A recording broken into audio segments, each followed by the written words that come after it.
An overview of human behavior in organizations.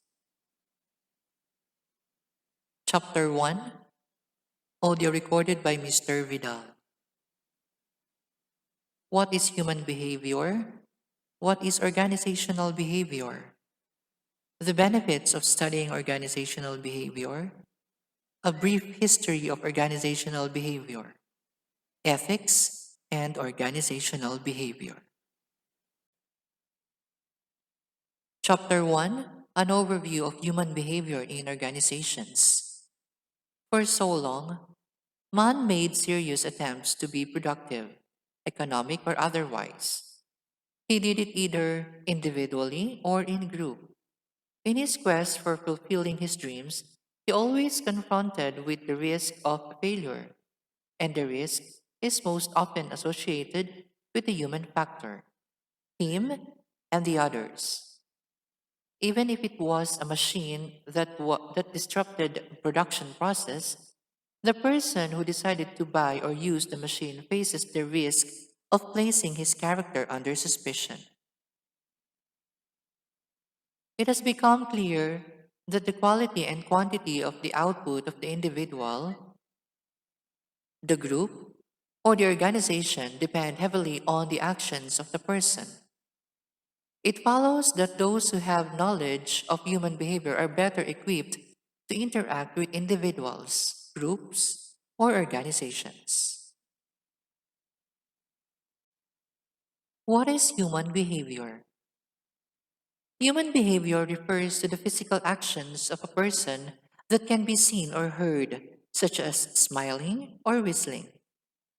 With his thoughts, feelings, emotions, and sentiments, the person exhibits behaviors similar or different when he is in or out of organizations. Human behavior in organizations is more appropriately referred to as organizational behavior. What is organizational behavior? Organizational behavior, or OB, may be defined as the study of human behavior in organization, of the interaction between individuals and the organization itself. The goals of organizational behavior: to explain behavior, to predict behavior, to control behavior. In explaining behavior as a goal, OB needs to systematically describe how people behave under a variety of conditions and understand why people behave as they do. Organizational behavior must be used to predict behavior so support can be provided to productive and dedicated employees, and measures could be instituted to control the disruptive and less productive ones.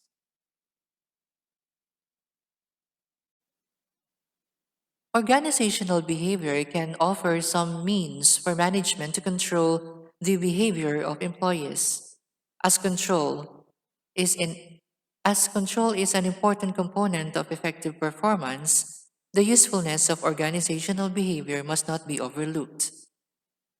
The elements of organizational behavior. They are people, structure, technology, and environment. The internal social system of the organization is composed of people consisting of individual persons and groups. The individual person is inducted as a member of a formal group, but soon he or she may become a member of an informal group. The structure defines the formal relationship of people in the organization. It describes how job tasks are formally divided, grouped, and coordinated. Technology refers to the combination of resources, knowledge, and techniques with which people work and affect the tasks that they perform. It consists of buildings, machines, work processes, and assembled resources.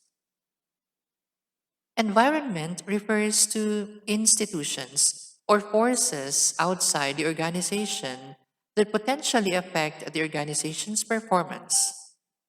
It includes suppliers, customers, competitors, government regulatory agencies, public pressure groups, and the like. The benefits of studying organizational behavior: development of people's skills, personal growth, enhancement of organizational and individual effectiveness, and sharpening and refinement of common sense.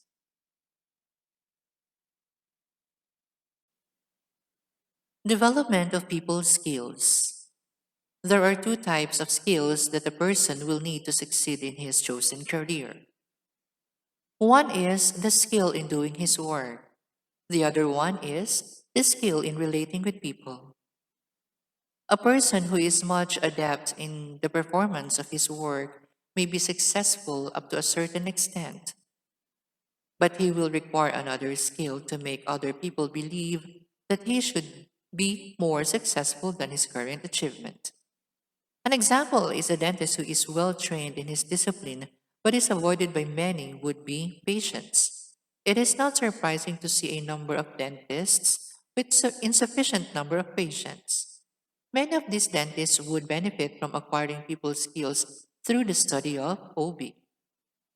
Another example in the group of highly productive employees who complain that they are always bypassed in promotions. Studying OB may help them find answers to their queries. Personal growth. Personal growth makes a person highly competitive in the workplace. The chance to achieve personal growth is enhanced by knowledge of organizational behavior. For instance, knowledge of the behavior of others through the study of OB will help the person understand his own behavior. A person who strives to know himself better is entering the realm of intrapersonal intelligence, which is a very useful type of intelligence for one who wants to achieve his personal goals. Intrapersonal thinking may be described briefly as one possessed by a person with highly accurate understanding of himself or herself. Enhancement of organizational and individual effectiveness. Effectiveness is a major attribute of successful organizations, as well as individuals. When the right decisions are made, effectiveness follows. In decision making, knowledge of OB can be very useful. For instance, there are persons who perform better when they work in the afternoons.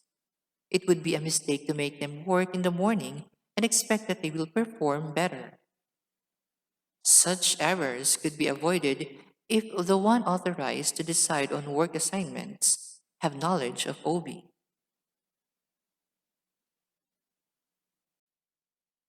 Sharpening and refinement of common sense.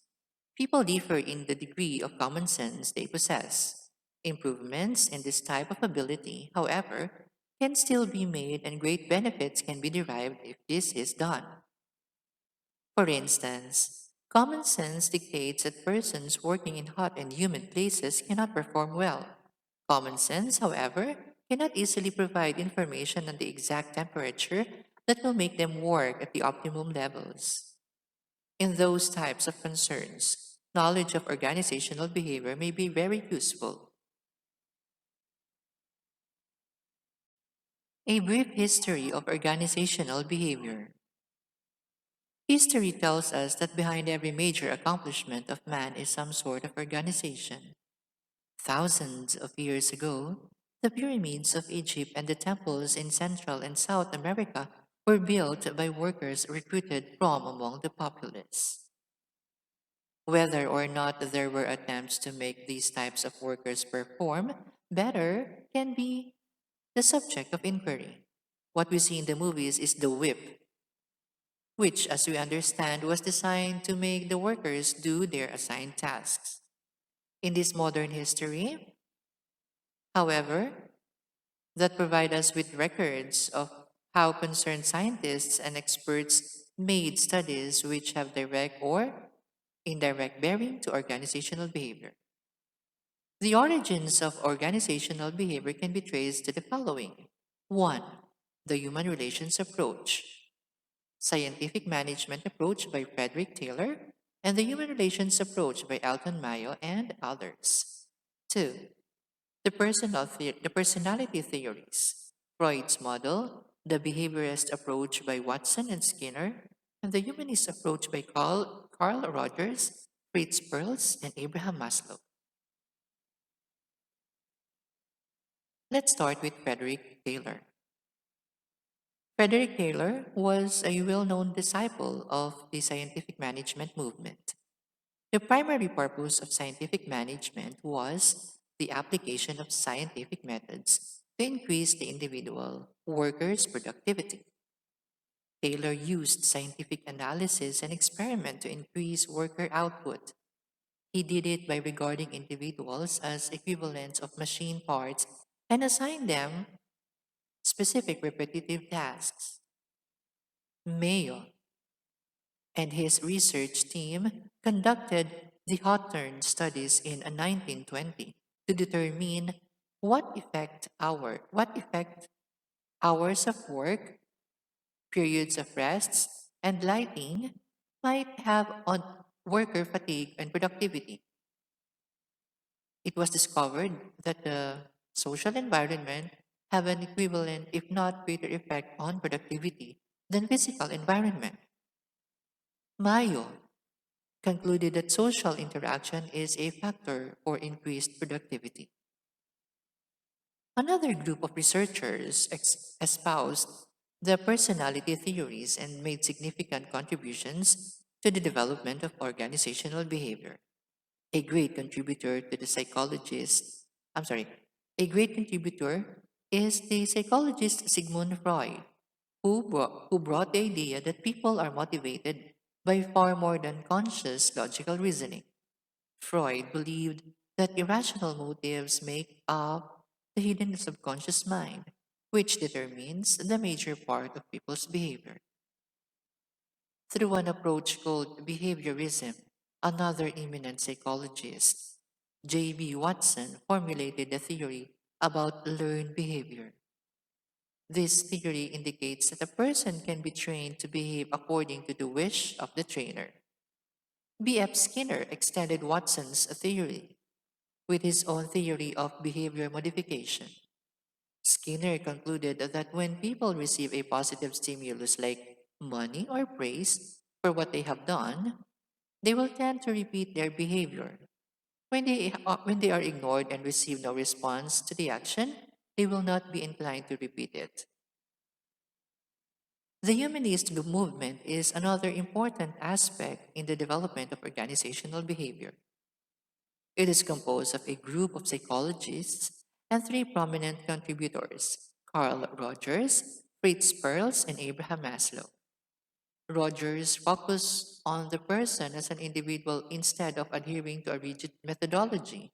He believes that people should acquire their own values and attitudes rather than be committed to a fixed set of prescribed goals. The more self directed and aware people are, the better they are able to develop their own individual values and adapt to changing environment.